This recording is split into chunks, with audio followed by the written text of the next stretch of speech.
Hello students, unit number 3 special purpose diodes and transistor में आज एक नया टॉपिक पढ़ेंगे जो कि है Zener diode and Zener diode circuit as a voltage regulation. अब ये जो टॉपिक है वो ऑलरेडी डिटेल में हम यूनिट नंबर 1 में पढ़ चुके हैं। यूनिट नंबर 1 कौन सा था अगर याद हो तो? Diode theory and its application. तो ये वीडियो के बाद मैं वो वाला वीडियो एडिट करने जा रहा हूं, अच्छे से समझ लेना। अगर समझ में नहीं आता कुछ बातें तो आप जरूर से कमेंट करके कमेंट बॉक्स में बता देना। तो सबसे पहले हम जेनर डायोड से स्टार्ट करेंगे। तो जेनर डायोड यानी क्या? वो एक स्पेशल पर्पस डायोड है, वो पीएन जंक्शन का ही एक टाइप है और ये जेनर डायोड को हम as a voltage regulator use कर सकते हैं। अभी जो जेनर डायोड है उसका सिंबल पीएन जंक्शन डायोड जैसा ही है कुछ कुछ। क्यों? वो टाइप है पीएन जंक्शन डायोड का, इसलिए पीएन जंक्शन डायोड का सिंबल कैसा देखा था? ऐसा ट्राइंगल और एक स्ट्रेट लाइन थी। तो यहाँ पे ये ऊपर की साइड आपको एक स्लांटिंग लाइन करनी है और नीचे की साइड एक स्लांटिंग लाइन कर देनी है। यहाँ पे पी और यहाँ पे एन लिख लेना है।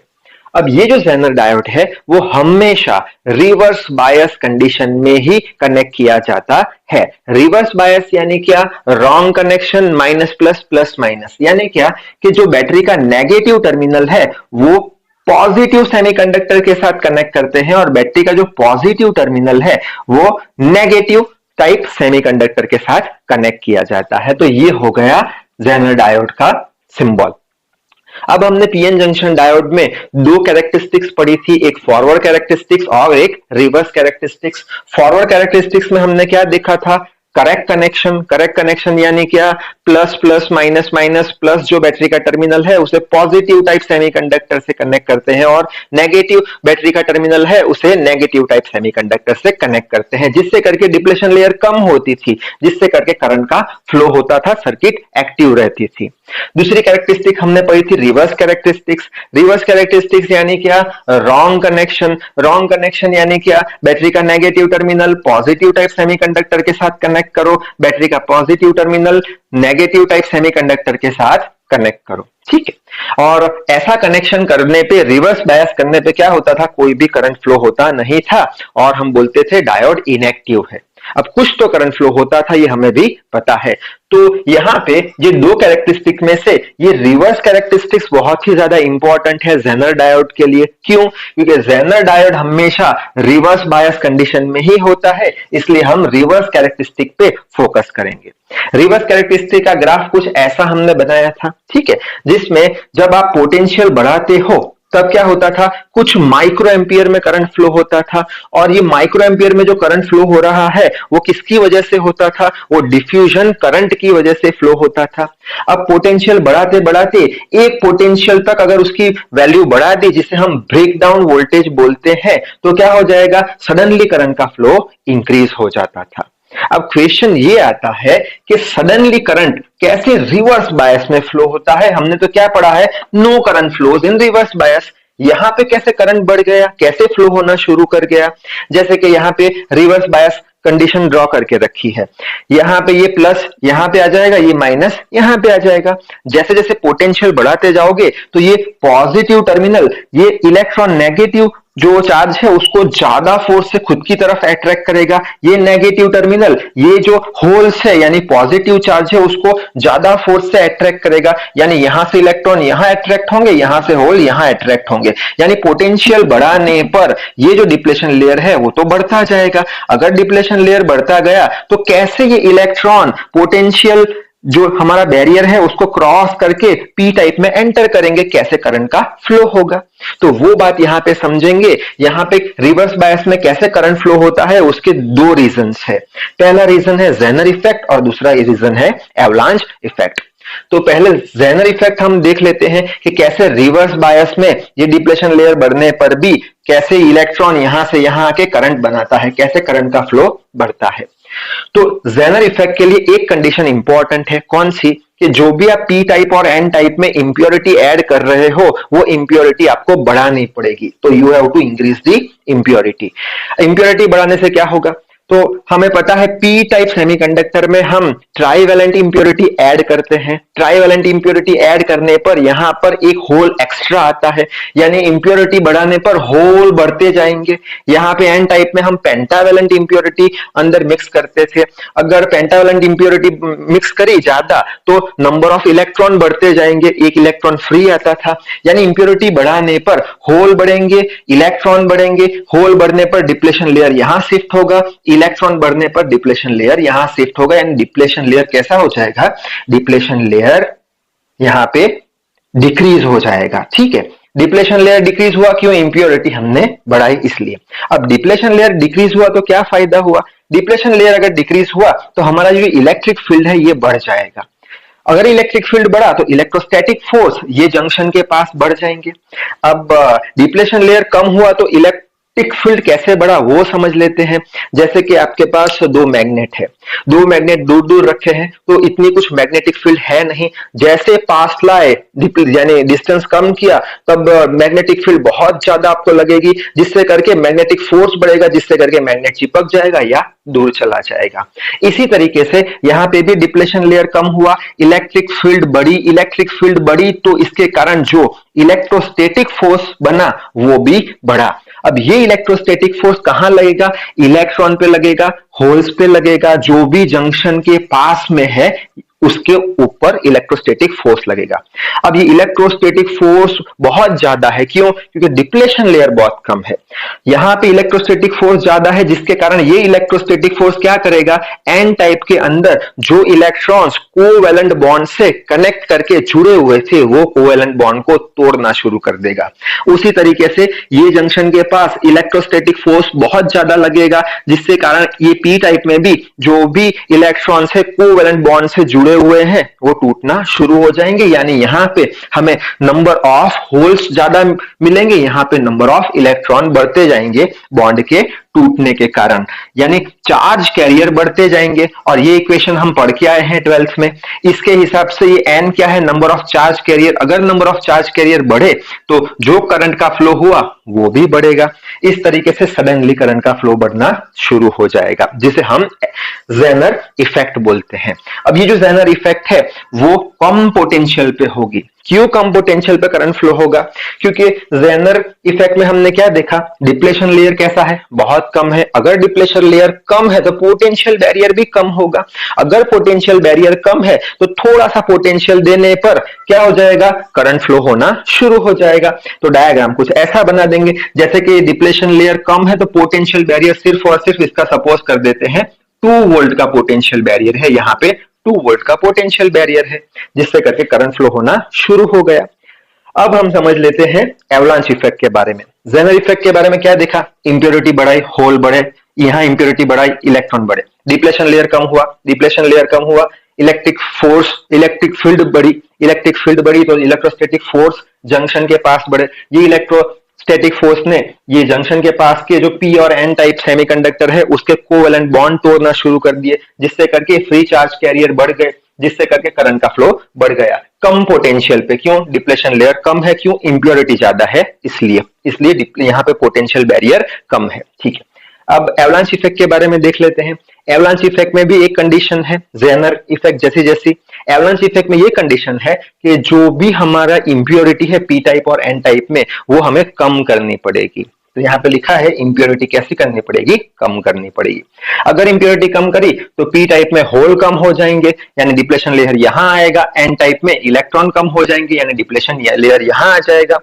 यानी कि क्या होगा, ये यहाँ पे डिप्लेशन लेयर इंक्रीज हो जाएगा इंप्योरिटी कम करने पर। डिप्लेशन लेयर इंक्रीज हो जाएगा क्या करने पर, इंप्योरिटी कम करने पर। ठीक है, अच्छा, अब सपोज हमने 2 वोल्ट की जगह 4 वोल्ट किया, 4 वोल्ट किया तो ये इसका पोटेंशियल बढ़ गया और खींचेगा, इसका पोटेंशियल बढ़ गया और खींचेगा, यानी डिप्लेशन लेयर कुछ यहां तक आ गया।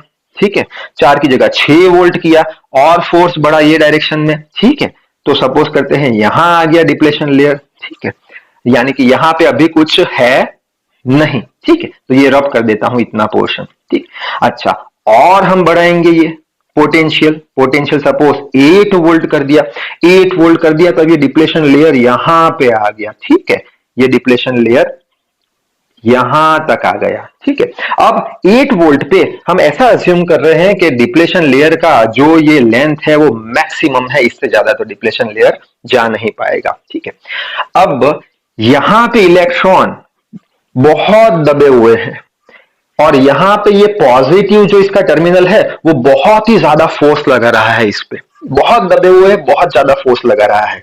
अगर गलती से ये एन टाइप का एक इलेक्ट्रॉन यहां से डिप्लेशन लेयर क्रॉस करके अगर पी टाइप में चला गया तो ये इलेक्ट्रॉन पी टाइप में तबाही ला देगा। कैसे? यहां से फुल स्पीड में निकला, यहां पे आ गया तो इसके अंदर जो भी बॉन्ड है, पी टाइप के जो भी बॉन्ड है वो तोड़ना शुरू कर देगा। बॉन्ड तोड़ना शुरू कर दिया, इसका मतलब number of charge, free charge carrier बढ़ गए, मतलब करंट का फ्लो इंक्रीज हो गया। जैसे कि अज्यूम करते हैं कि यहां पे इलेक्ट्रॉन है, एकदम दबे हुए हैं और ये इसको रिपल्सिव फोर्स दे रहा है ये डायरेक्शन में। सपोज ये 100 इलेक्ट्रॉन वोल्ट का रिपल्सिव फोर्स ये इलेक्ट्रॉन को दे रहा है। गलती से ये इलेक्ट्रॉन यहां पे अगर आ गया तो इसके पास ये जो डिप्लेशन लेयर की एनर्जी है वो भी ऐड हो जाएगी। डिप्लेशन लेयर की एनर्जी सपोज करते हैं 200 वोल्ट इलेक्ट्रोवोल्ट के बराबर है, यानी एन टाइप में ये जो इलेक्ट्रॉन आएगा उसके पास 300 वोल्ट जितनी जबरदस्त एनर्जी होगी। और इतनी खतरनाक एनर्जी वाला इलेक्ट्रॉन क्या करेगा, पी टाइप के जितने भी बॉन्ड है सबको तोड़ना शुरू कर देगा, यानी फ्री चार्ज कैरियर बढ़ जाएंगे तो करंट फ्लो होना शुरू हो जाएगा। तो ये इफेक्ट को हम बोलते हैं एवलांच इफेक्ट। अब दूसरी बात याद रखना, एवलांच इफेक्ट जो है वो हाई पोटेंशियल पे होती है। क्यों हाई पोटेंशियल पे होती है? क्योंकि एवलांच इफेक्ट में क्या था, इंप्योरिटी कम करे तो डिप्लेशन लेयर बढ़ा, डिप्लेशन लेयर बढ़ा तो पोटेंशियल बैरियर बढ़ा, पोटेंशियल बैरियर बढ़ा तो करंट को फ्लो कराने के लिए ज्यादा वोल्टेज की जरूरत पड़ेगी, ज्यादा रिवर्स वोल्टेज की जरूरत पड़ेगी। यानी कि 8 वोल्ट पे करंट सडनली इंक्रीज हो जाएगा। पहले तो 2 वोल्ट पे हो गया था, क्यों? डिप्लेशन लेयर जेनर इफेक्ट में कम था, तो ये जेनर इफेक्ट के कारण हुआ। और यहां पे ज्यादा बढ़ाना पड़ेगा, क्यों? डिप्लेशन लेयर ज्यादा है, तब जाके ये फ्लो करेगा। इसे हम एवलांच इफेक्ट बोल देंगे। यहां पे इसका ब्रेकडाउन पोटेंशियल सपोज 8 वोल्ट के बराबर है। तो ये था जेनर डायट का मतलब और जेनर इफेक्ट और एवलांच इफेक्ट का मतलब। अब हम ये Zener diode as a voltage regulator कैसे यूज करते हैं वो देख लेते हैं। अब हम देख लेते हैं Zener diode as a voltage regulator, यानी जेनर डायोड वोल्टेज को कैसे रेगुलेट कर सकता है वो समझेंगे। हमें पता है कि हमारे घर एसी सप्लाई आता है और हमारे घर में कुछ ऐसे अप्लायंसेस होते हैं जो डीसी सप्लाई पे वर्क करते हैं, जैसे कि मोबाइल की बैटरी हो गई। मोबाइल की बैटरी को कुछ 6 वोल्ट का डीसी सप्लाई चाहिए, ठीक है, यानी ऐसा करंट जो अपनी डायरेक्शन ना बदलता हो। हमारे घर में कौन सा आता है? एसी करंट जो अपनी डायरेक्शन बदलता रहता है, ठीक है। अब हमारे घर पे जो 220 वोल्ट का जो पोटेंशियल आता है वो उसकी आरएमएस वैल्यू होती है, वो उसकी एवरेज वैल्यू नहीं होती। आरएमएस यानी root mean square value, BW में डिटेल में हमने पढ़ा था, यहां पे डिटेल में नहीं जाएंगे। इसका मतलब क्या हुआ कि यहां पे ऐसे कुछ वेरिएशन वाला वोल्टेज आ रहा है जिसकी वैल्यू 220, वीआरएमएस वैल्यू 220 वोल्ट के बराबर है। हमें चाहिए कौन सा? हमें डीसी चाहिए, आता कौन सा है? एसी। तो हमें पता है एक डिवाइस आती है रेक्टिफायर, जो क्या करती है? एसी को डीसी में कन्वर्ट कर देती है। अब ये रेक्टिफायर नेक्स्ट लेक्चर में हम समझेंगे। रेक्टिफायर ने क्या किया? एसी को डीसी में कन्वर्ट कर दिया, यानी अब करंट या वोल्टेज अपना डायरेक्शन चेंज नहीं कर रहा, यानी डीसी तो हो गया। लेकिन फिर भी यहाँ पे कभी 2 वोल्ट, कभी 5 वोल्ट, कभी 6 वोल्ट, कभी 3 वोल्ट, कभी 1 वोल्ट, यानी वोल्टेज के वेरिएशन तो है। हमें तो वोल्टेज का वेरिएशन चाहिए नहीं, हमें तो वोल्टेज को रेगुलेट करना है, कांस्टेंट वोल्टेज चाहिए, 6 वोल्ट चाहिए। तो उसके लिए हम एक जेनर डायोड लगा देंगे, जिससे करके जेनर डायोड वोल्टेज को रेगुलेट रखेगा, कांस्टेंट कर देगा, ठीक है। कैसे समझ लेते हैं। तो उसके लिए हम ऐसा कुछ सर्किट डायग्राम बनाएंगे। ये हमारा हो गया इनपुट वोल्टेज सोर्स, जहां से हम वोल्टेज दे रहे हैं। कौन सा वोल्टेज दे रहे हैं? एसी वोल्टेज दे रहे हैं, ठीक है। अब सीरीज में एक हम रेजिस्टेंस लगा देंगे जिसे आरएस बोलेंगे, जिसमें से जो करंट फ्लो होगा उसे आईएस बोल देंगे। सीरीज में से फ्लो हो रहा है इसलिए आईएस। बाद में हम ये सोर्स के पैरेलल में एक जेनर डायोड कनेक्ट कर देंगे, टीएन माइनस प्लस, यानी रिवर्स बायस। अब यहां पे हम ऐसे तो ये जो एसी है वो अपनी डायरेक्शन चेंज करता रहता है फ्रीक्वेंटली, लेकिन कोई पर्टिकुलर टाइम के लिए हम बोल देंगे कि ये पॉजिटिव टर्मिनल है और ये नेगेटिव टर्मिनल है। यानी एन टाइप पॉजिटिव टर्मिनल के साथ, पी टाइप नेगेटिव टर्मिनल के साथ, यानी हो गया हमारा रिवर्स बायस। ये जेनर डायोड लगा दिया। ये जेनर डायोड के पैरेलल में हम एक लोड रेजिस्टेंस लगा देंगे, यानी कि हमारी मोबाइल की बैटरी लगा देंगे, सपोज कोई एक अप्लायंस लगा देंगे, जहां पे हमें ये जो आउटपुट वीओ यानी आउटपुट वोल्टेज चाहिए वो कैसा चाहिए, कांस्टेंट चाहिए। ठीक है, अच्छा, अब दूसरी चीज ये भी पता है हमें कि जब भी दो चीजें पैरेलल में होती है तब दोनों चीजों के अक्रॉस पोटेंशियल डिफरेंस सेम आता है, यानी कि यहाँ पे जो पोटेंशियल डिफरेंस आया वही यहाँ पे पोटेंशियल डिफरेंस आने वाला है। ठीक है, अब सपोज करते हैं हमें यहाँ पे 50 वोल्ट का कांस्टेंट वोल्टेज आउटपुट चाहिए।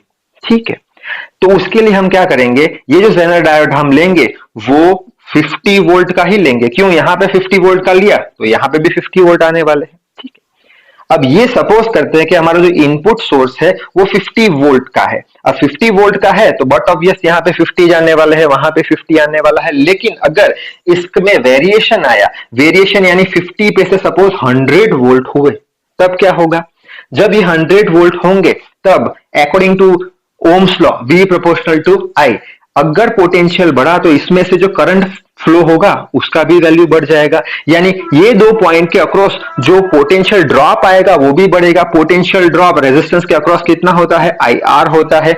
यहाँ पे पोटेंशियल बढ़ा, करंट बढ़ा, R तो कांस्टेंट, करंट बढ़ गया यानी पोटेंशियल ड्रॉप बढ़ गया, यानी पोटेंशियल वेस्ट हो गया। कितना पोटेंशियल ये वेस्ट कर देगा, जितना बड़ा है उतना। 50 में से 100 हुआ यानी 50 वोल्ट का पोटेंशियल यहाँ पे ड्रॉप हो जाएगा, और बचा कितना, 50 वोल्ट, जो यहां से जाएगा सेम पोटेंशियल यहां पे मिल जाएगा। दूसरी तरीके से देखते हैं, जैसे कि 50 का सपोज हम बोलते हैं 80 हुआ, 80 वोल्ट हुआ। ठीक है, 50 का 80 हुआ, वापस से क्या हुआ, वोल्टेज बढ़ा 50 से 80, करंट बढ़ा, पोटेंशियल ड्रॉप बढ़ा। कितना पोटेंशियल ड्रॉप बढ़ेगा, कितना पोटेंशियल खत्म हो जाएगा, तो जितना बढ़ा उतना ये खा जाएगा। 50 से 80 हुआ यानी 30 का पोटेंशियल ड्रॉप यहां पे आ जाएगा, यानी यहां पे 80 बढ़ा तो 80 में से 30 गए तो यहाँ पे 50 आ जाएगा, 50 यहाँ पे भी 50 रहेगा। यानी कि ये जेनर डायोड क्या कर रहा है, पोटेंशियल को कांस्टेंट दे रहा है, यानी वोल्टेज को कांस्टेंट रख रहा है। तो इस तरीके से जेनर डायोड यूज होता है एज अ वोल्टेज रेगुलेटर। अब इसमें कुछ इक्वेशंस है वो आपको लिखने पड़ेंगे। कौन से इक्वेशंस, कि अगर हम केवीएल की बात करें, Kirchhoff voltage law, second law की बात करें, तो वो लॉ में क्या था, हम एक लूप कंसीडर करते थे। ठीक है, करंट की डायरेक्शन में सपोज ये पॉजिटिव टर्मिनल, तो करंट ऐसे कुछ फ्लो हो रहा है। ठीक है, एक लूप कंसीडर करते थे और हम बोलते थे कि summation of all potential across the loop is 0। सारे जो पोटेंशियल है ये लूप के अराउंड, उसका समेशन 0 के बराबर। तो यहां से ये साइड पहले जाते हैं, लूप ऐसे जा रही है, तो कैसे जा रहे हैं, नेगेटिव टू पॉजिटिव, यानी वोल्टेज गेन हो रहा है, यानी VI कैसा आएगा, पॉजिटिव आएगा। तो VI पॉजिटिव लिख लिया। ठीक है, अब लूप ऐसे है तो ऐसे जा रहे हैं, ऐसे जाने पर क्या होगा, करंट के फ्लो का डायरेक्शन और लूप का डायरेक्शन रेजिस्टेंस में सेम है। जब भी सेम डायरेक्शन में होता है तब हम पोटेंशियल ड्रॉप मानते हैं IR के बराबर और नेगेटिव साइन लिखते हैं, तो -ISRS लिख लिया। ठीक है, अब यहां से ऐसे डाउनवर्ड गए तो ये डाउनवर्ड यानी क्या, प्लस टू माइनस, यानी प्लस से माइनस, यानी पोटेंशियल घट रहा है, यानी ड्रॉप आया, यानी माइनस साइन, क्या, VO जो यहां पे लगेगा, तो -VO। VI को सब्जेक्ट बना दो तो ये इक्वेशन मिलेगा। अब यहाँ पे ये जो IS है, ये करंट डिवाइड हो रहा है, यहाँ पे ये करंट जा रहा है जेनर डायोड में और बाकी का करंट जा रहा है लोड रेजिस्टेंस में। तो हम लिख सकते हैं IS is equal to IZ plus IL। तो IS की जगह हमने लिख लिया IZ plus IL, RS plus V0। तो ये इक्वेशन आपको याद रखना है। अब ये जो जेनर डायोड है उसके कुछ एप्लीकेशंस है जो याद करके जाना। एज अ वोल्टेज रेगुलेटर देख लिया, as a reference voltage device, constant current source with transistor में यूज होता है, ओवर वोल्टेज प्रोटेक्शन में इसको यूज करते हैं, और क्लिपिंग और क्लैंपिंग सर्किट होती है उसमें भी यूज करते हैं। तो ये हम देखेंगे इन लेटर ऑन लेक्चर। तो यहां तक आपको एग्जाम में लिखना है। सो इस वीडियो में बस इतना ही। So till then read hard, work hard. Thank you very much.